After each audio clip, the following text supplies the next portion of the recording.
एक बड़ी पुरानी कहावत है, कहते हैं आया ऊंट पहाड़ के नीचे। क्या कुछ ऐसा ही हुआ है कनाडा के साथ? जानेंगे क्या है मामला। तो वहीं दूसरी तरफ यूक्रेन युद्ध के कारण अमेरिका का तोपखाना खाली हो चुका है और इसमें अब कौन करने आ रहा है मदद। जो देश मदद करने आ रहा है वो रूस के लिए एक बहुत बड़ा झटका है। जानेंगे जियोपॉलिटिक्स में क्या कुछ चल रहा है, जानने को मिलेगा बहुत कुछ। आइए जानते हैं इन खबरों को विस्तार से। रूस यूक्रेन युद्ध में सबसे ज्यादा फायदा उन देशों को हुआ जो हथियार बनाते हैं। युद्ध का फायदा तुर्की को सीधे तौर पर होता दिख रहा है। तुर्की अब अमेरिका को भी हथियारों की सप्लाई कर रहा है। अमेरिका तोपखानों के गोले के उत्पादन को बढ़ावा देने के लिए तुर्की से विस्फोटकों के खरीद को बढ़ाने को लेकर बातचीत कर रहा है। अमेरिका यूक्रेन के लिए तोप के गोले चाहता है। पश्चिमी देशों की ओर से यूक्रेन को हथियारों की सप्लाई की जा रही है। तुर्की अमेरिका के लिए तोपखाने के गोलों का एक बड़ा सप्लायर बन रहा है और आगे बढ़ रहा है। ब्लूमबर्ग की एक रिपोर्ट के मुताबिक अधिकारियों का कहना है कि ट्रिनिट्रोडोलुइन जैसे टीएनटी के नाम से जाना जाता है और नाइट्रोगुआडियाइन जो एक प्रोपेलेंट के रूप में इस्तेमाल होता है उसकी सप्लाई तुर्की करेगा। नाटो के मानक वाले 155 mm कैलिबर के गोला बारूद उत्पादन में ये बेहद महत्वपूर्ण होता है। प्रोडक्शन को संभावित रूप से 3 गुना बढ़ाने के लिए ये जरूरी है। तुर्की इस साल की शुरुआत में ही अमेरिका को तोप के गोले बेचने वाला सबसे बड़ा विक्रेता बनने की राह पर है। यूक्रेन में युद्ध 2 साल से चल रहा है। इस कारण वैश्विक गोला बारूद की मांग बढ़ रही है। पश्चिमी सहयोगी यूक्रेन को आपूर्ति देने में लगे हैं, चाहे उनका खुद का स्टॉक खत्म होता जा रहा है। अधिकारियों का कहना है कि मांग में बढ़ोतरी के कारण दुनिया भर के ऑर्डर में बैकलॉग हो गया है। डिफेंस सप्लाई चेन इस समय टीएनटी जैसी चीजों को लेकर दबाव में है। तुर्की के साथ समझौता नाटो सहयोगियों के बीच एक नाजुक संतुलन को भी दिखाता है। तुर्की के राष्ट्रपति अर्दोगन 9 मई को व्हाइट हाउस जाएंगे। राष्ट्रपति बाइडेन के ऑफिस संभालने के बाद ये उनकी पहली यात्रा होगी। अर्दोगन की यात्रा अमेरिका और तुर्की के बीच बढ़ते सैन्य संबंधों को भी दिखाएगी। इस साल स्वीडन को नाटो में शामिल होने की तुर्की ने मंजूरी दी है। इस मंजूरी के बाद अमेरिका तुर्की को F-16 फाइटर जेट, मिसाइलों और बमों की बिक्री करने के लिए तैयार हुआ है। यह डील $23 बिलियन की होगी। फरवरी के अंत में पेंटागन ने कहा था कि उसने टेक्सास में 3 155 mm गोले के हिस्सों को बनाने के लिए जनरल डायनेमिक्स ऑर्डिनेंस सिस्टम को कॉन्ट्रैक्ट दिया है। इसमें तुर्की की एक कंपनी भी शामिल है। जून में यह प्लांट प्रोडक्शन करने लगेगा।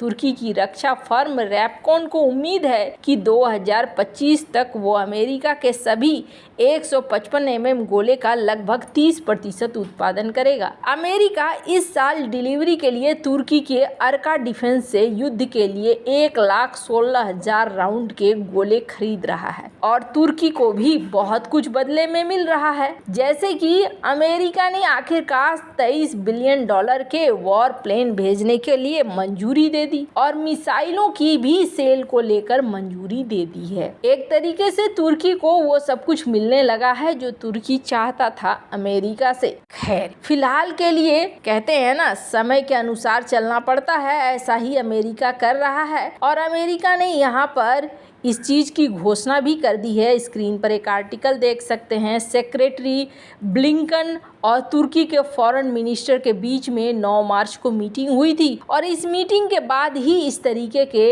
ऐलान निकल कर सामने आ रहे हैं।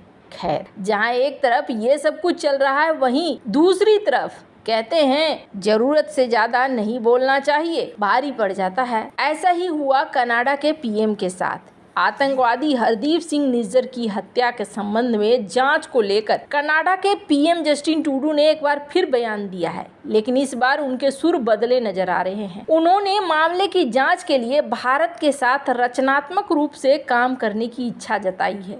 कनाडा एक न्यूज चैनल सीपीसी के अनुसार जब निज्जर की हत्या की जांच को लेकर सवाल किया गया था तो ट्रूडो ने एक लंबा विराम लिया और कहा कि वे मामले की तह तक जाने के लिए भारत सरकार के साथ रचनात्मक रूप से काम करना चाहते हैं। रिपोर्ट के अनुसार जस्टिन ट्रूडो से पूछा गया कि कनाडाई नागरिक हरदीप सिंह निज्जर की हत्या के जांच में भारत कैसा सहयोग कर रहा है जबकि कनाडा कहता है कि उसके विश्वसनीय आरोप हैं और भारत उम्मीद करता है कि कनाडा पहले अपनी जांच पूरी कर ले। तो इस पर कनाडाई प्रधानमंत्री ने कहा कि कनाडाई धरती पर एक कनाडाई नागरिक की हत्या एक ऐसी घटना है जिसे हम सभी को गंभीरता से लेना चाहिए। उन्होंने कहा कि उन विश्वसनीय आरोपों को जिसमें भारतीय सरकार के एजेंट के शामिल होने की बात कही उसे हमने हल्के में नहीं कहा है। ट्रूडो ने कहा कि एक विविधता से भरे देश के रूप में सभी कनाडाई लोगों को विदेशी सरकारों के अवैध कार्यों से बचाने की हमारी जिम्मेदारी बहुत गंभीरता से निभाने की जरूरत है। सीपीसी की तरफ से शेयर किए गए वीडियो के अनुसार कनाडाई प्रधानमंत्री ने कहा कि उनकी सरकार उचित जांच सुनिश्चित कर रही है। उन्होंने आगे कहा कि हम कानून के शासन के लिए खड़े होने के बारे में स्पष्ट कर रहे हैं। ये सुनिश्चित करते हैं कि हमारी न्याय प्रणाली, हमारी पुलिस की स्वतंत्रता के अनुसार उचित जाँच की जा रही है। जस्टिन ट्रूडो ने कहा कि हम इसकी तह तक जाने के लिए भारत सरकार के साथ रचनात्मक रूप से काम करना चाहते हैं। ये समझने के लिए कि ये कैसे हो सकता है, ये सुनिश्चित करने के लिए कोई भी कनाडाई किसी भी अंतर्राष्ट्रीय शक्ति द्वारा विदेशी हस्तक्षेप के कारण फिर से असुरक्षित न हो। आतंकवादी हरदीप सिंह निज्जर की 18 जून 2023 को कनाडा के ब्रिटिश कोलंबिया में गोली मारकर हत्या कर दी गई थी। भारत की जांच एजेंसी एनआई ने निज्जर को 2020 में आतंकी घोषित किया था।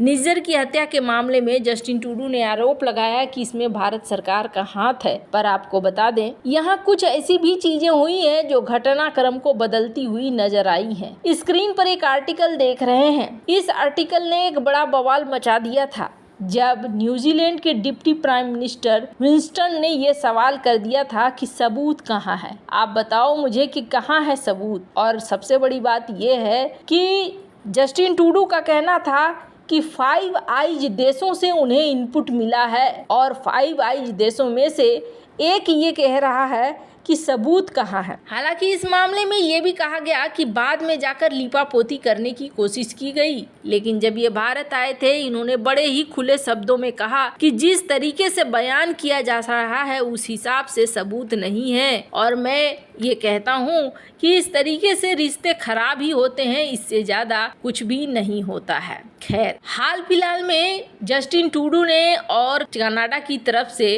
कई सारे आरोप भारत के ऊपर लगाए गए। यहाँ तक कहा गया कि भारत उनके चुनावों में हस्तक्षेप कर रहा है और फॉरेन तौर पर, विदेशी तौर पर उनके चुनावों में हस्तक्षेप हो रहा है। या हालांकि भारत के अलावे चाइना के ऊपर भी इसी तरीके का आरोप लगाया गया है, पर ये मामला अब कमजोर होता हुआ दिख रहा है। जिस तरीके से कनाडा के राष्ट्रपति के द्वारा लंबा इंतजार के बाद ये आंसर दिया गया, उससे ये चीज़ तो सीधे सीधे साफ साफ दिखती है। खैर, कनाडा पहले ही एक गलती कर चुका है और उसके बाद अब धीरे धीरे उसे एहसास भी हो रहा है कि जिस तरीके से चल रहा है उसके लिए खुद ही मुसीबत आ रहे हैं। वैसे आपको क्या लगता है, इन सब मामले में आपकी क्या राय है, कमेंट कर जरूर बताएं। जल्द मिलते हैं अगले वीडियो में नई खबर के साथ।